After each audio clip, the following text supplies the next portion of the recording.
As a small business owner, your to-do list is long.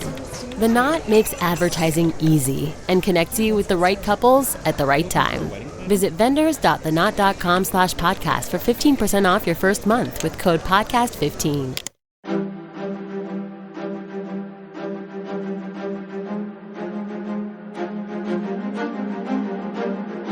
Hello, and thank you for listening to The History of World War II podcast, episode 220. My interview with Lyuba Vinogradova about her book, Defending the Motherland, the Soviet women who fought Hitler's aces. Plucked from every background and led by an NKVD major, the new recruits would fill the ranks of 3 air combat regiments that would help take on the invading Germans. With Moscow itself on the verge of being occupied, the Soviet Union was creating the first all-female active combat units in modern history. Dr. Vinogradova was born in Moscow and helped Antony Beevor research his book, Stalingrad. Together, they also produced A Writer at War, Vasily Grossman, with the Red Army. So, Lyuba, thank you very much for coming on the show again to talk about your latest book. Thank you very much for your interest. I'm so flattered that you've invited me again. Yeah, so the last time you were here, we spoke about your book, Avenging Angels, Young Women of the Soviet Union's World War II Sniper Corps. And again, you went back to that subject of very young women, inexperienced, who just want to do their part for the country. But this time, they're going to end up pilots in the sky in various regiments, again, trying to defend their country from the German invaders. That's right. I have to say, though, that the pilots were a little bit older. The pilots who went to serve in the fighter regiment and in the dive bomber regiment had to have a lot of flying hours, which meant that they were several years older than the majority of the girls conscripted in those times, those years. So this was the reason why, when I started my interviews, I found so few of them still alive. Right. Very few. I was lucky to have met a few. Oh, excellent. Now, you do emphasize in your book that some of these women come from the cities, some come from Moscow, a lot come from the countries, and so they have these very different backgrounds, but some of them do have a certain amount of flying hours. But again, this is going to be a very different life for them once they do become part of the armed forces. So just to jump into it, can you describe for us the panic that is in Moscow in October of 1941 and what Marina Raskova's plan is, her reaction to the invasion of the Germans? Right. Well, October was a dreadful month in 1941 for the Soviet citizens.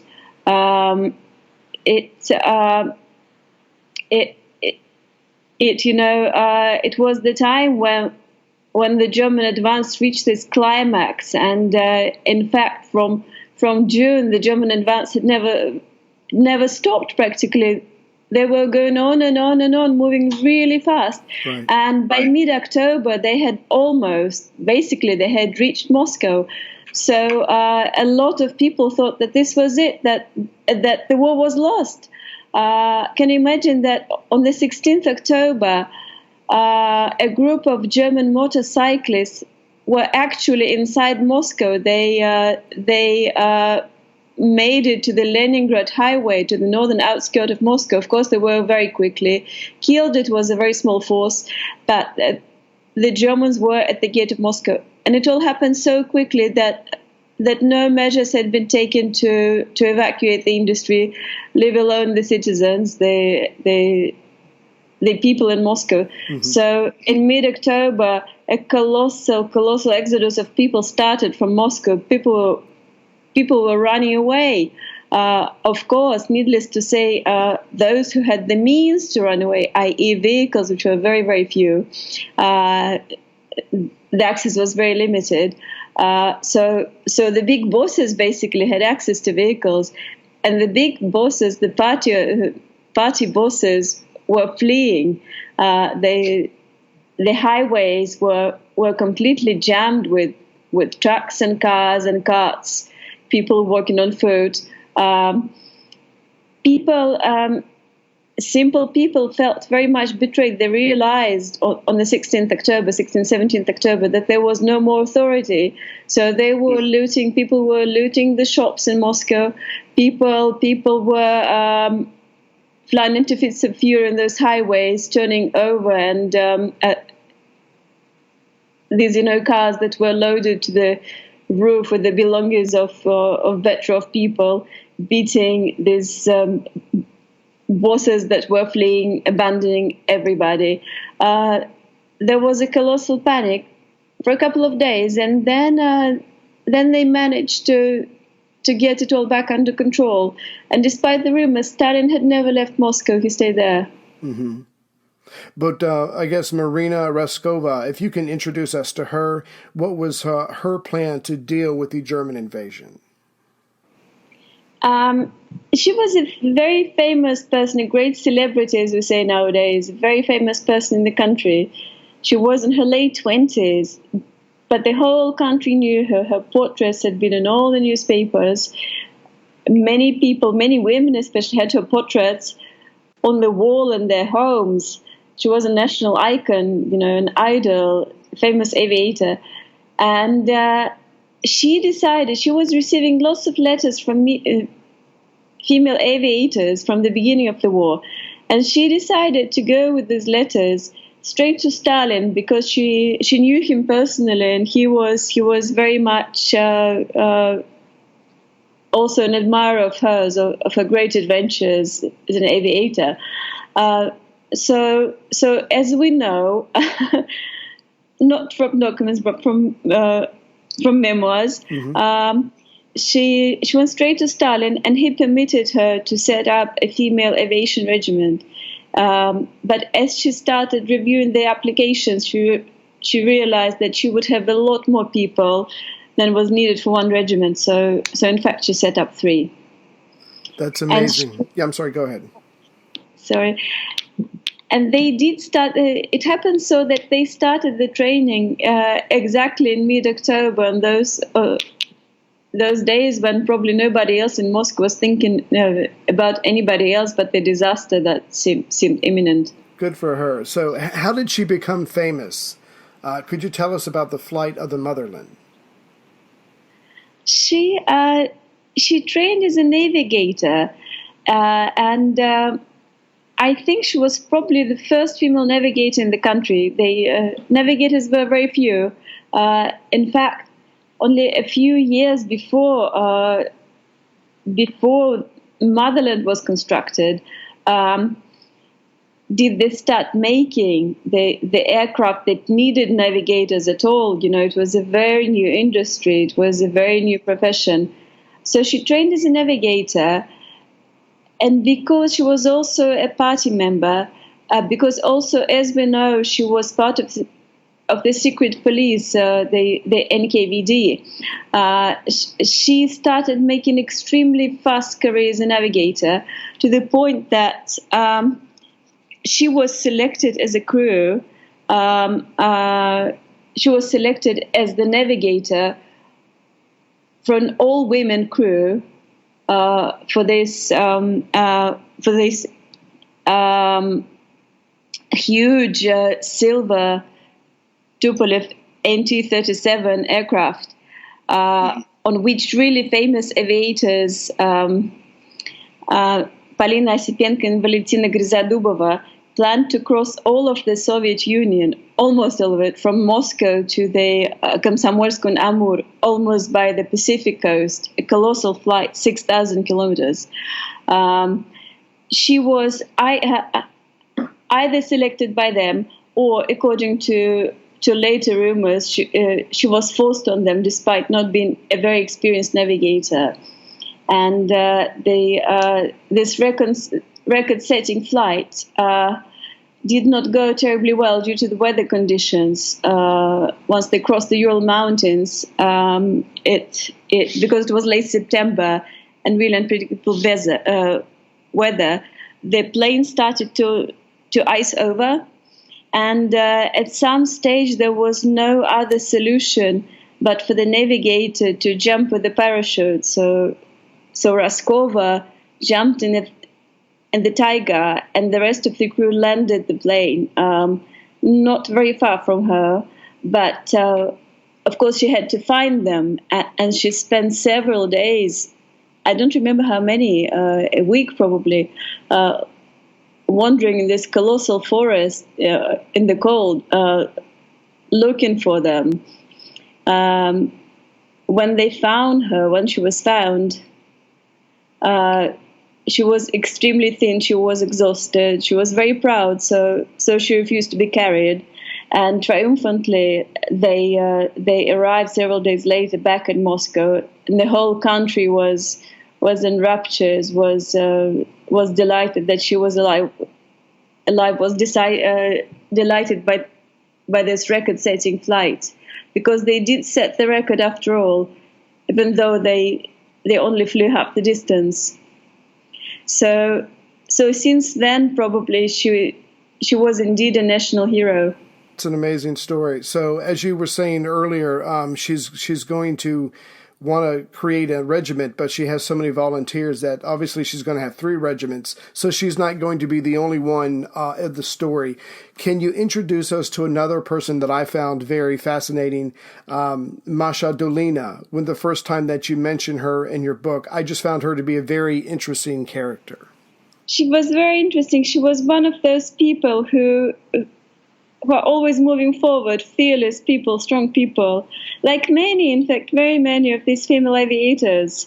Masha came from an extremely poor family, illiterate family, and she definitely was one of those who owed everything to the revolution.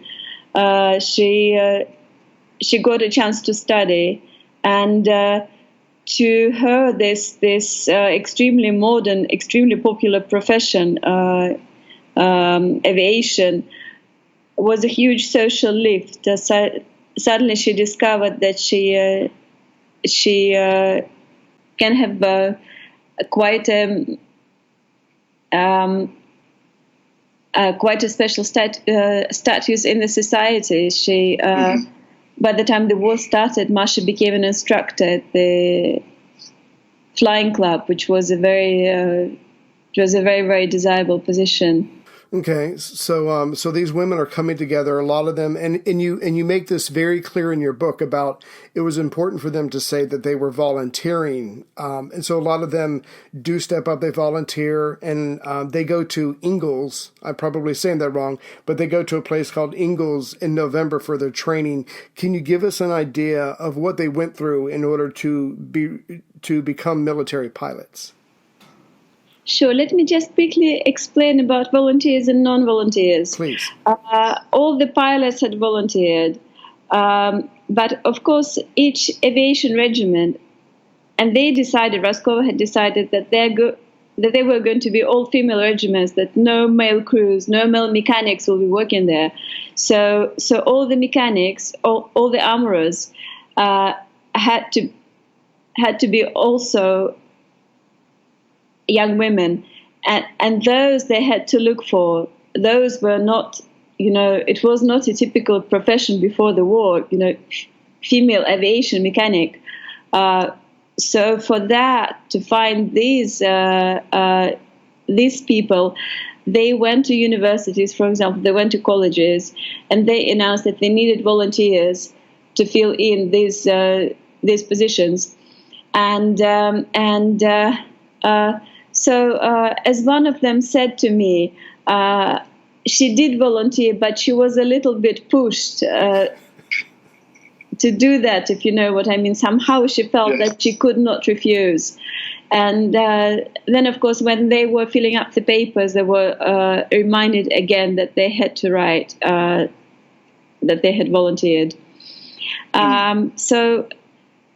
So this group of young women aged from 18 to 23, maybe 24, is put on a train, and very, very slowly, over a couple of weeks, they make their way from Moscow, because of course in mid-October they have to leave Moscow. It's too risky to stay in Moscow. It's impossible to train there. There's chaos. So they go to to the city of Engels near Saratov by the Volga in the steppe, where there's an aviation school where they can have their training in peace. Steppe there is very, very flat, which is ideal for landing. You can land anywhere, basically. It's like a natural airfield. And the aviation school there was considered very, very good. And then gave Raskova space and facilities to work with her cadets. Already on the train, they started realizing that the relations will be very complicated between the pilots and the non-pilots, because, of course, like one of them said, how can a pilot treat a non-pilot favorably? And the irony was that all these would-be mechanics and armorers were college girls, while many of the pilots were working class, barely literate. So a lot of tensions began, and in fact they continued till the end of the war. I just wanted to ask real quick. I was surprised when that came up in the book, and it comes up again and again, and you're right, it goes through the entire war. I guess I'm just confused because the pilots' very lives depend on their mechanics. It depends on these people servicing their aircraft and making sure that it's safe for them to fly. But you're absolutely right. I found it amazing that the pilots were treated a lot better as far as food, as far as rations and supplies and things like that. But you're absolutely right. There was a hierarchy, and now these peasant, uneducated girls are now at the top of the pile. Yes, and many found it shocking to start with, because, of course, in the Soviet society, they proclaimed complete equality between everybody.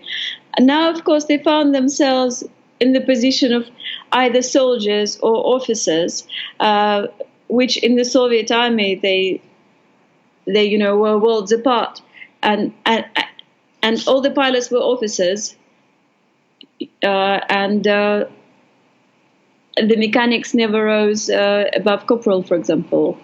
So the food rations were different, the living quarters were different, etc., etc. But then the pilots were risking their lives every single day. That's true. So could you explain to us some of the training they went through and how important the military oath was when they got to that point? The training, of course, came as a great shock to those of them who had not been to the aviation, to the flying college. In the flying colleges before the war, the discipline was very similar to that in the army. So to them, life did not become very different. But to those girls that were, university students that had been in the college a couple of weeks ago, suddenly they have to get up at 5:30 to make their bed. If the bed is not made properly, they have to do it again. They have 15 minutes to finish their food. They're not allowed to leave the barracks, etc., etc. The uniforms were just hilarious. They were men's uniforms. They had to wear huge men's boots, because at that time, in 1941, in fact, until 1943, there were no women's uniforms made in the Soviet army. So all of this, they had to cut their hair very short. So all of this was a very, very big shock to start with. Then, of course, they got used, and also as they joined their fighting units, the discipline began to become a little bit less strict. Could you tell us the significance of the military oath? I remember the day that my son became a Marine. He called me up and he was very proud. And I just imagine this was a very important moment for these women. Yeah, it's hard for me to say. I've never done it myself. And of course, being a Russian of my generation, you are very cynical about both your state and your army. But I guess to them it was kind of symbolic. It was very important. You were becoming officially a defender of your motherland, officially becoming a soldier. So to them, and of course the propaganda also blew it up to colossal dimensions. Yeah, taking the military oath was a very, very big thing. Right. So the women get there in November. They start their training, but as far as the fighter squadron is concerned, they don't get their Yak 1 fighters until late in January of the following year in 42. I imagine they must have been very happy to get a better class of plane to fly in. They were extremely happy. They had been waiting and waiting for their planes.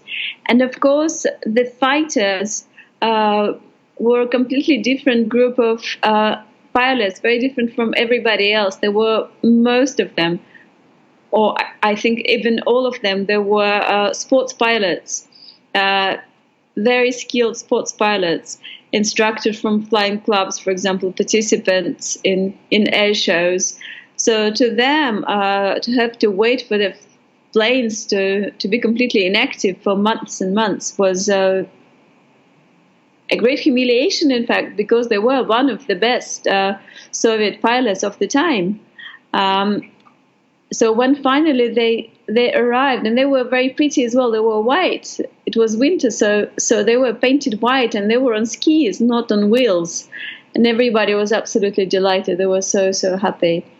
Later, these skis were abandoned. They proved not very efficient, not a very good idea. But the first Yaks that they got were on skis, and they were really good planes for the time.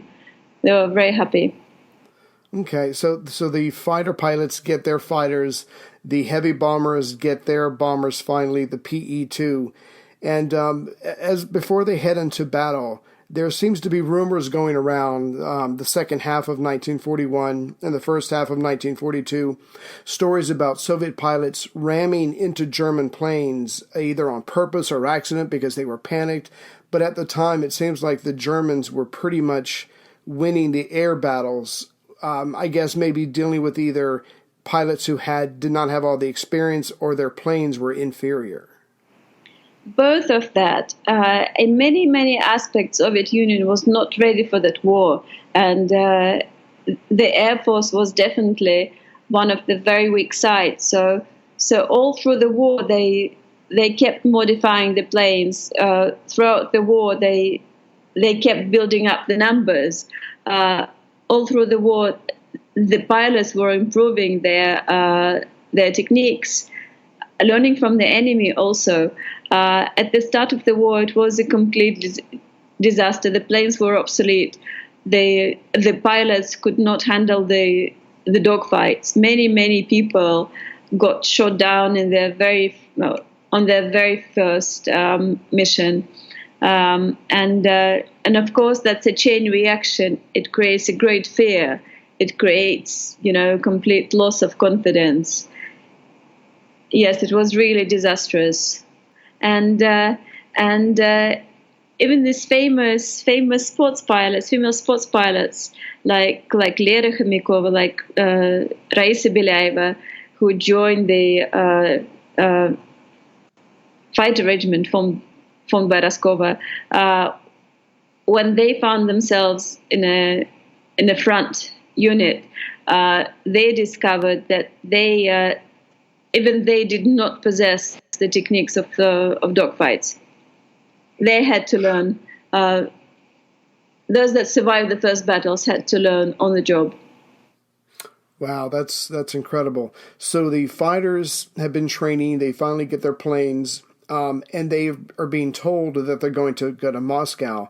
However, they end up going somewhere else because they were, I imagine, very excited about having the chance to defend the capital. And also, the night bombers have duty that is not as dangerous as it could have been. So in some ways, these young ladies, I guess, feel like they're not being taken very seriously. And like you stressed in your book, I mean, they're very young, but they've been through a lot of practice. They're very good now, and they're excited to defend their homeland, and they don't feel in some ways that they're being taken very seriously. Absolutely. And this, of course, caused a lot of frustration. They knew that they could fly missions better than men they felt a lot of mistrust. They felt a lot of ridicule. They felt that they were not being taken seriously, and of course, by nature, all these women were very competitive. If you're not very competitive, you would not, put a great effort into becoming a pilot and competing with men in this profession. So this caused great frustrations, and this continued throughout the war. They had to prove, sometimes at the cost of their life, that they were as good as men. Here's a question for you. What would you do to save humanity? And how far would you go to stop someone who was getting in your way? The ancient rivalry of assassins and Templars cuts to the heart of good versus evil. But it wasn't always clear who was good and who was evil. Plug in to explore the amazing world of medieval feuds. Echoes of History, Assassins vs. Templars is a special collaboration between History Hit and Ubisoft, the masterminds behind the Assassin's Creed games. Hosted by Dan Snow from History Hit and Matt Lewis from Gone Medieval, together they will take a close look at the real history of the secret societies, which inspired the Assassin's Brotherhood and the Templar Order in the Assassin's Creed games. Plus, they will bring on other premier historians as they discuss unearthing the myths of the Grail and who really was the inspiration for the main characters in the game. Echoes of History, Assassins vs. Templars podcast is available right now wherever you get your podcasts. Listen and subscribe to Echoes of History today to discover the hidden truths that have shaped our world and inspired the video game series. That's Echoes of History, wherever you get your podcasts. Listen today and subscribe for more. Incredible. If I could, so they had their training, they've got their planes, they're going to various locations. If we could go into some of the, you mentioned a lot of people in this book, obviously 3 regiments worth for women. We can only cover some of them, but if we could go into some of the stories of what these young ladies accomplished. Can you tell us the story of Anna Yegorova delivering her secret package? She was an amazing woman. She was a pilot, a born pilot. She really was incredible. And ever since she was a small village girl, she knew that this is what she wanted to do. She wanted to be a pilot. She wanted to fly. So before the war, she was already working as a pilot, and she'd volunteered immediately when the war started.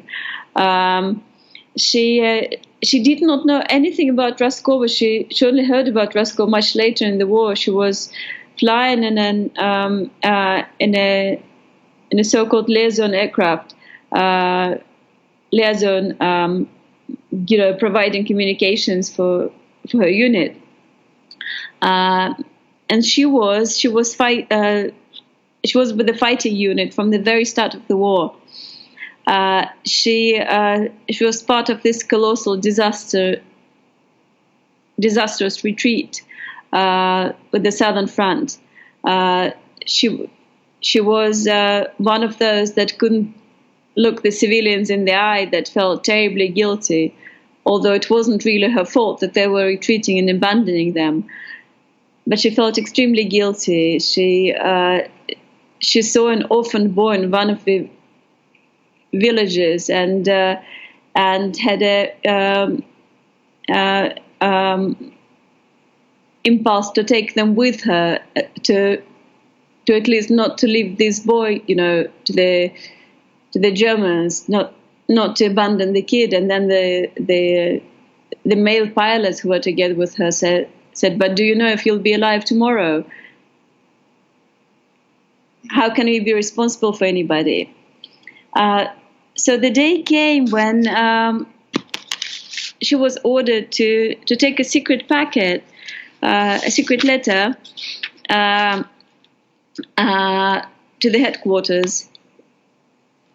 It was somewhere close to Rostov-on-Don, and as she took off, as Anna took off, she could see this mass of retreating troops under, and she could see that the troops marching on the roads were not organized. It looked very chaotic. It looked very scary. It didn't look like an army.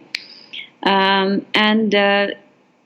very soon she was attacked by a Messerschmitt, a German fighter, who immediately set her biplane that was just plywood and canvas, set it on fire.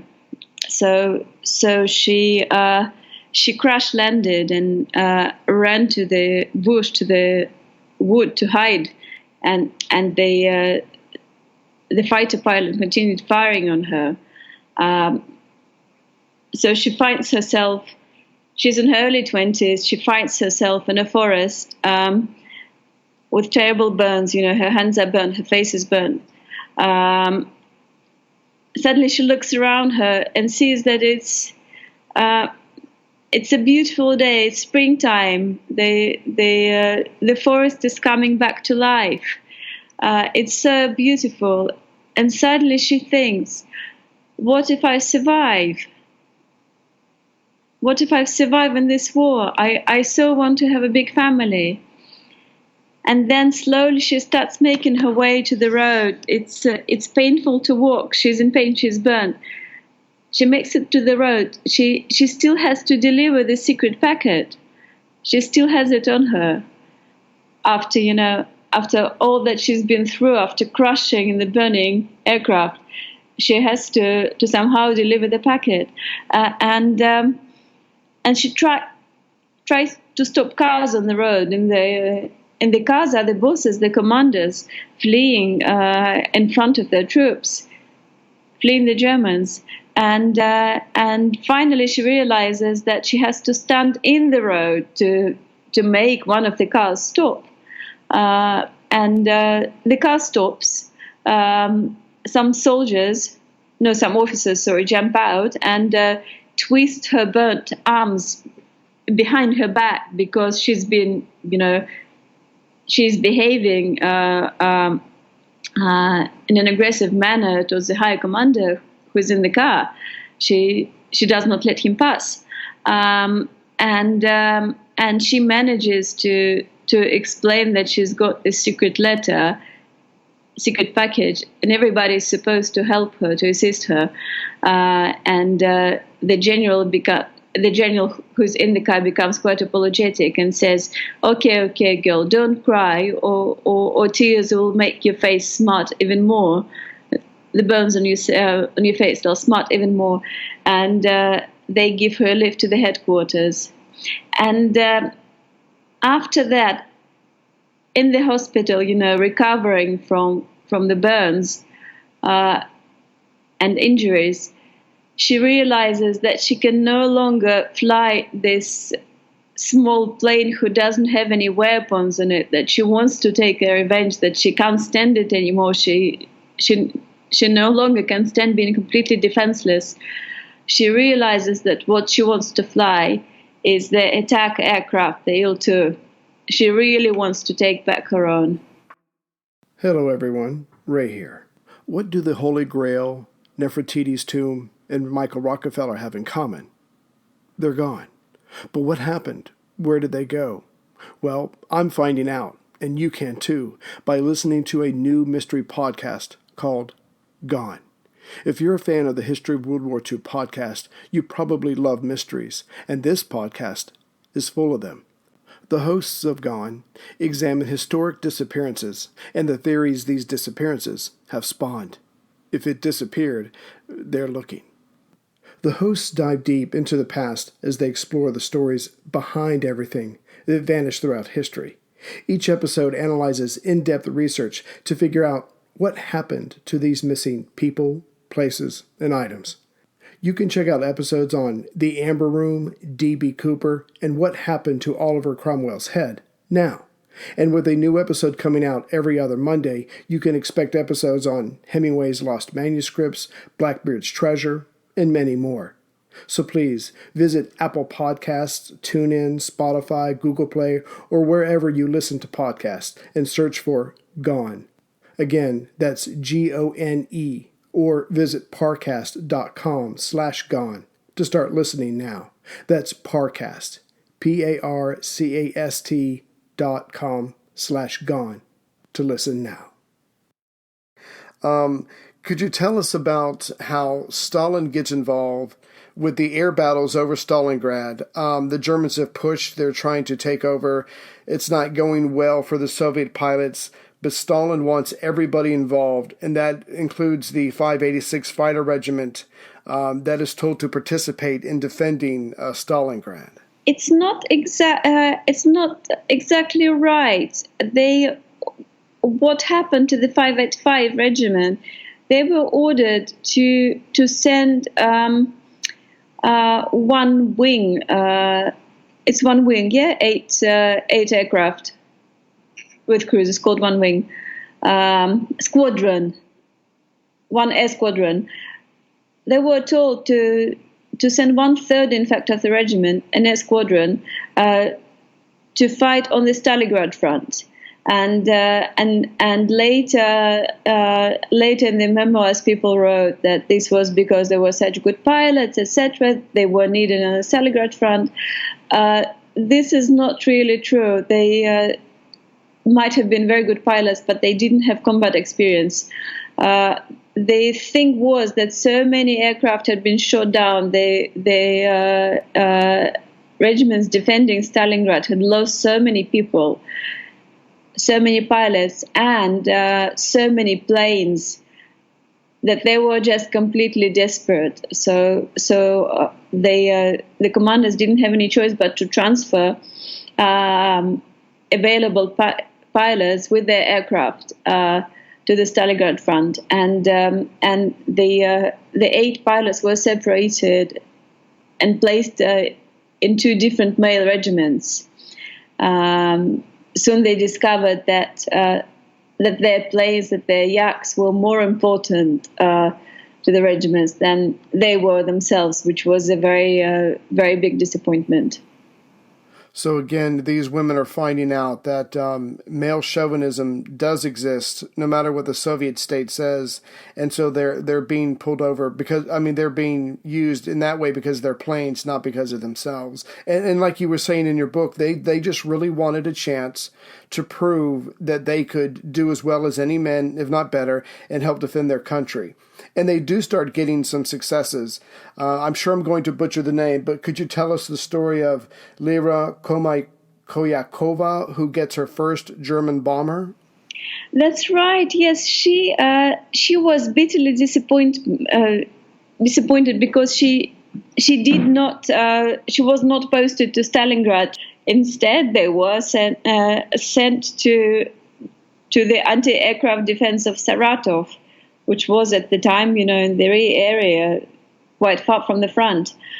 So Lyra was extremely disappointed. She was a very successful sports pilot before the war, famous. She took part in the Tuscany air parades in August every year, which the whole government attended. Stalin was always there. So she was quite famous, and she was devastated when she did not get the chance to prove herself at the front. It was considered very safe in the anti-aircraft defense, but very soon after they moved to Saratov, she became famous all over the country. Now as a fighter pilot, because she was the first one to shoot a night bomber during the night, which required completely different skills from a pilot, which was very, very hard. And she was extremely proud. Everybody was proud of her. Correspondence came from newspapers.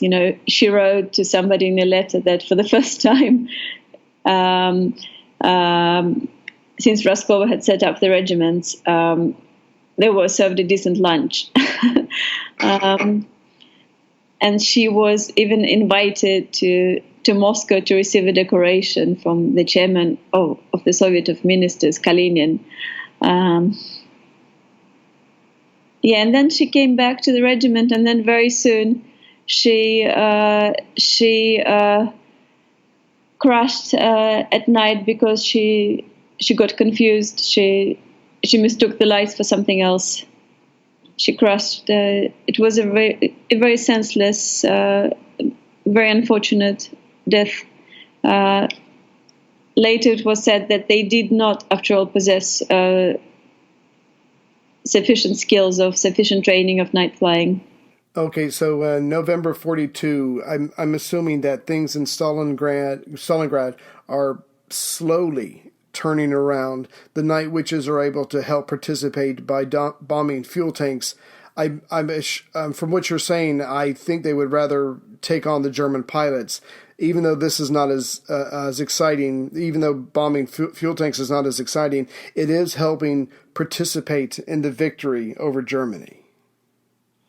Absolutely. No, by that time, the Night Witches, the women that flew PO2 biplanes that were initially training aircraft, they were slightly modified to be used as bombers. Small bombs were hung on very primitive hooks, in fact, on the belly of the aircraft. By that time, they were flying missions non-stop. By that time, lots of them were getting killed. They definitely realized by November 1942 that the war was not a joke. It was not a game. It was an extremely dangerous affair. And yet they had the courage to go on to fly at night with basically no instruments. It's hair-raising now that you think about it. They had practically no instruments on the planes. They flew at night. This time in November 1942 that you're talking about now, they were flying in the Caucasus, in the mountains, in weather conditions that were not predictable. It's mountains, it's a different story. There's often fog, unexpectedly. The relief was very different from what they were trained to fly in. It was very, very dangerous. A lot of them were getting killed, and they still had the strength to continue and to compete with each other for the best missions.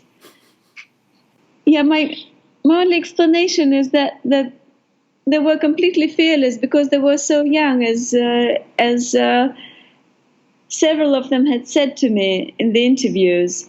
Of course, we saw people dying around us, but somehow it didn't occur to us that we can also die. It didn't seem like a possibility. It seemed absolutely impossible. Yeah, that was one of the parts of your book that I really like when these women explained, and you put it in the book, that when you're young, you think you can do anything, and all the bad things are going to happen to someone else. It's never going to happen to you. And when you have that kind of mentality, you can be courageous because you think you're going to be okay. Speaking of that, one of the parts of your book that will be with me forever, and if you could just tell us the story of, is when the commissar of the 85th Air Regiment, Dmitry Panov, is driving in his car, and I think it's at night, and he comes upon some German soldiers.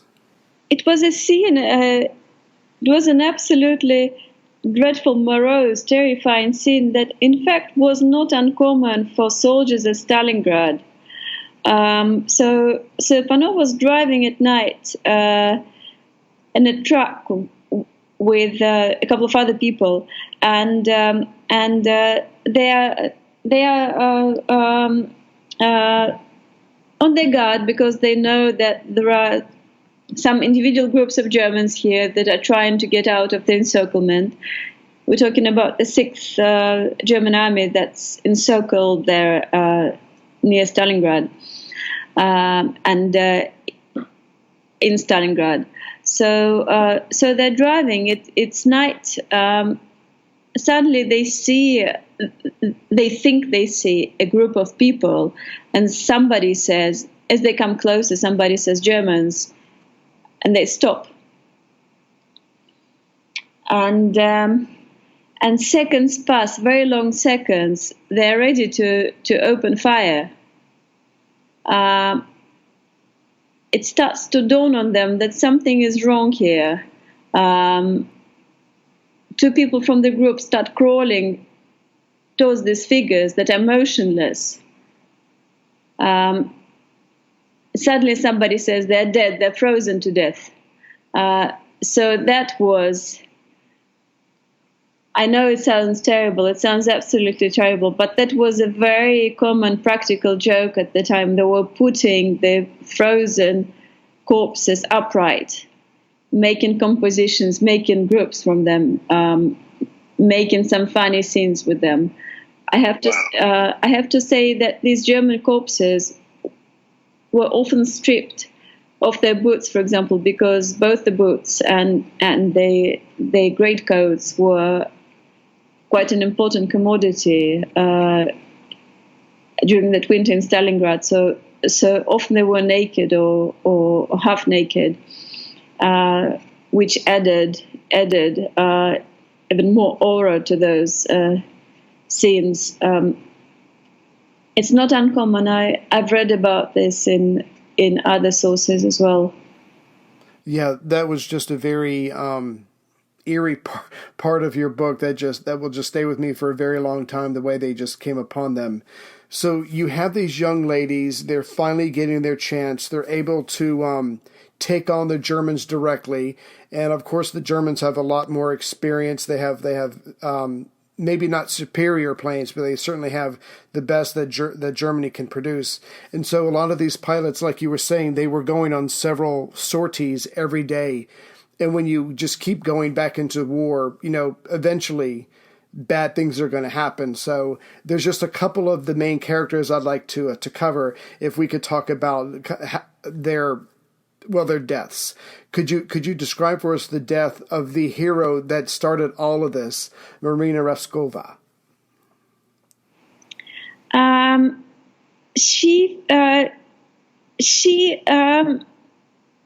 She had risked her life before, and she never stopped to put the lives of other people at risk. She was a great gambler. She was quite reckless. So she was to blame for not only her own death, but that of several other people. She decided to fly in very poor weather conditions. Her regiment was ordered to move to the Stalingrad front. It was just before the New Year, 1943. So she was ordered to move the regiment. She was by that time the commander of the P2, the dive bomber regiment, and the regiment was flying closer to the Stalingrad front. She had stayed behind with several crews that had problems with aircraft, and they were catching up with the regiment. So Raskova, despite the very bad weather forecast, decided to take the risk and fly. And the fog by the Volga, the fog that was supposed to be lifting, in fact, became much worse. So at some stage, the visibility became zero. They had a chance to survive if Raskova had trusted the regimental navigator, who was already also with her on her aircraft, very experienced man. But again, she decided to trust her own skills, her own instincts. She did not listen to him. She went her own route in this zero visibility, and she crashed into the high bank of the Volga. So she was killed instantaneously. The regimental navigator also got killed. The two other people died a terrible death of bleeding to death and freezing to death. during the several hours that followed.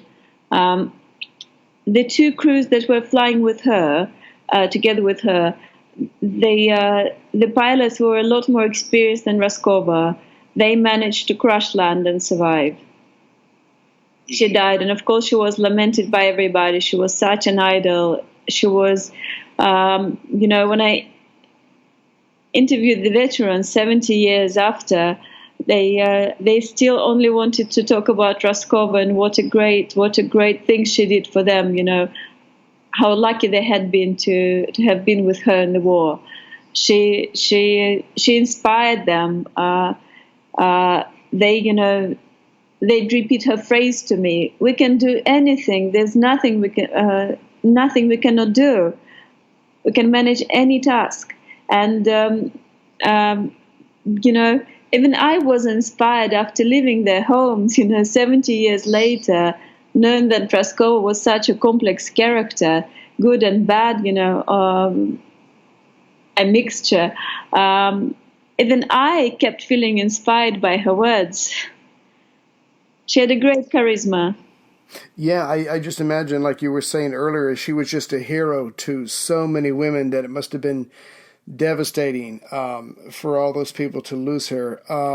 Could you tell us the story about Masha Dolina during the Battle of the Blue Line?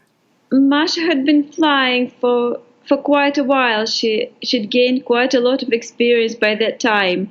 But of course, the Blue Line on the Taman Peninsula by the Black Sea had very, very strong fortifications, and the German anti-aircraft defense there was extremely strong. So pilots, navigators described what they saw underneath them as a forest of explosion, as a field of huge dandelions, dandelions of explosions, targeting them, trying to kill them.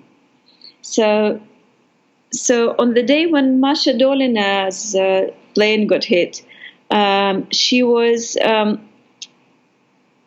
a mission with 9 other aircraft, and they had to fly very low due to weather conditions, due to low cloud. So instead of say 2 kilometers, they were flying on the height of 1 kilometer, very close to this anti-aircraft fire. So she got hit just before she reached the target. She managed to reach the target, drop the bombs, turn back, by which time one of her wings was on fire. It's incredible, but she managed to make it to limp back across the front line, losing speed, losing altitude, the plane's on fire. It's amazing that they would prefer to die than to land on the German territory. It tells you a lot about mentality of the Soviet pilots. It was better to die than to surrender to the enemy. So they managed to cross the river Kubань and to land on the other side on the Soviet territory, by which time the plane was burning. They tried to get out, and the hatch was jammed. They could not get out of this burning plane. So finally, the radio operator and gunner, the third member of the crew, who was a young boy called Vanya, managed to force it open with a screwdriver. They jumped out. The 2 girls, Masha and Galia, started rolling in the grass, trying to put out the fire because their uniforms were on fire. And Vanya yelled at them, "Come on, don't you see it's about to blow up? The plane's about to blow up." So they ran, and Vanya had counted 51 steps before the plane did blow up. So this was a very narrow escape. And but soon they were all back in their regiment, recovering from burns and wounds, and they all of them continued to fly. They were incredibly tough people. That's amazing. I know it's we're almost running out of time. If we could do one more, Could you tell us about the disappearance and or death of Lilia Lityak, which I'm sure I said that very badly. I'm sorry. No, you didn't. You said it really well, Lili Litviak. Yes, she was the center of the book. It's strange she's only coming up now. She was the person from who the book started, in fact. And when she disappeared, when she went missing, there were all sorts of rumors about her. And about her disappearance. As one of her colleagues from the 586 Fighter Regiment told me, it's not surprising, women just jealous. It was a group of women in the regiment. They were just jealous because she was so pretty and she flew so well. So on the date when she was missing, they were fighting desperately in the eastern Ukraine. For many days, weeks, in fact, they were trying to break through the German lines, and it was just not happening. Both sides were suffering great losses, and fighters often flew on the missions, escorting the attack aircraft that were attacking, strafing the German troops, strafing and bombing the German troops. According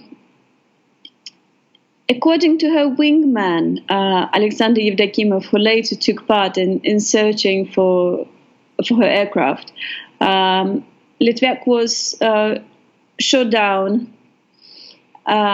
He did not see her bailing with a parachute. On that day, it was her fourth mission already, and when she was leaving, her mechanic, although he was just a soldier and was not supposed to give instructions to officers, her mechanic Nikolai Minkov said to her that it was not a good idea to fly so many missions. She must be very tired already. Can't the men do this instead of you? But of course, Litviak wouldn't hear that. She wouldn't hear about that. She went, and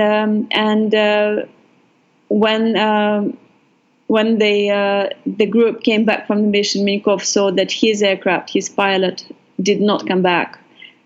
And then they looked for her. She was never found.